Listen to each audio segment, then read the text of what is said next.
সর্বশেষ আর একটা খবর দেখেন, সৌদির পূর্বাঞ্চলে ১.৫ ঘন্টায় ধেয়ে গেছে ৩৭টা ড্রোন।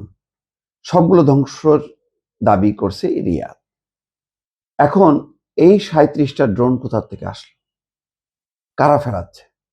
এবং এখন কিন্তু প্রকাশ হচ্ছে যে কোনো মূল্যে আমেরিকা, ইসরায়েল চায় সৌদি আরব এবং সংযুক্ত আরব আমিরাত, যেহেতু তাদের সেই সক্ষমতা আছে, তারা যাতে যুদ্ধে জড়ায় যায়।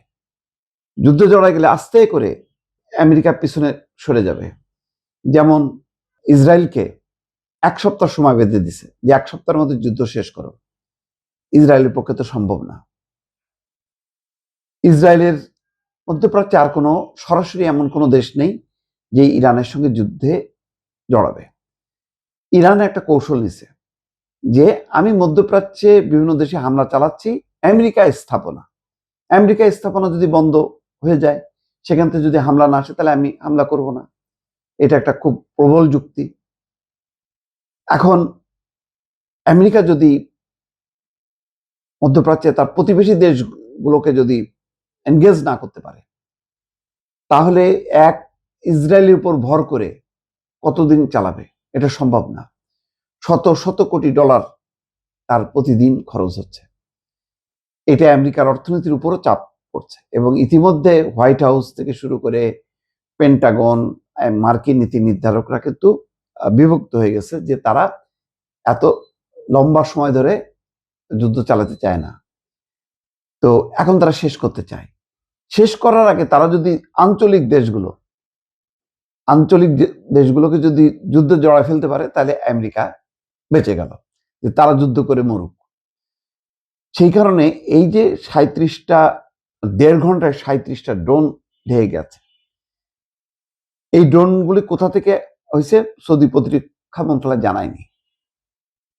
সৌদি আরবে নিযুক্ত ইরানের রাষ্ট্রদূত আলী রেজা এনায়েতি আগে বার্তা সংস্থা রয়টার্সকে বলেছিলেন, সম্প্রতি সৌদির তেল অবকাঠামোগুলোতে হামলার ঘটনায় তেহরান দায়ী নয়।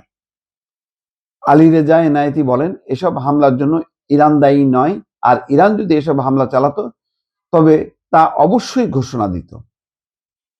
তারা বলতো যে আমরা ইতিমধ্যে গতকালকে তারা বলেছে যে বিভিন্ন মধ্যপ্রাচ্যের বিভিন্ন জায়গাগুলোতে তারা যে ড্রোন হামলা চালাচ্ছে, সেই ড্রোনগুলোর একেবারে ইরানের মতন করে, মানে ইরান যেন ড্রোন চালাচ্ছে, ইরানি ড্রোন মতন করে নির্মাণ করে সেই ড্রোনগুলো দিয়ে হামলা চালাচ্ছে, যাতে মধ্যপ্রাচ্যের দেশগুলো বোঝে যে ইরান তাদের যেই পাবলিক প্লেসগুলোতে সেখানেও হামলা চালাচ্ছে।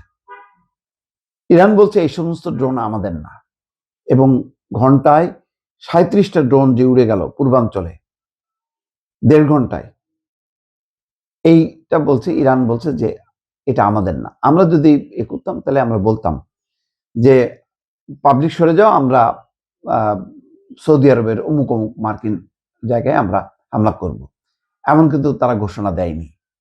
সুতরাং ওই যে যুক্তরাষ্ট্র এবং ইসরায়েলের এখন লক্ষ্য হচ্ছে অন্তত সৌদি আরব আর সংযুক্ত আরব আমিরাত, তারা যাতে যুদ্ধে জড়া যায় ইরানের সাথে, কিন্তু তারা খুব সতর্কতার সাথে নিজেদেরকে আলাদা করে রাখছে। দর্শক।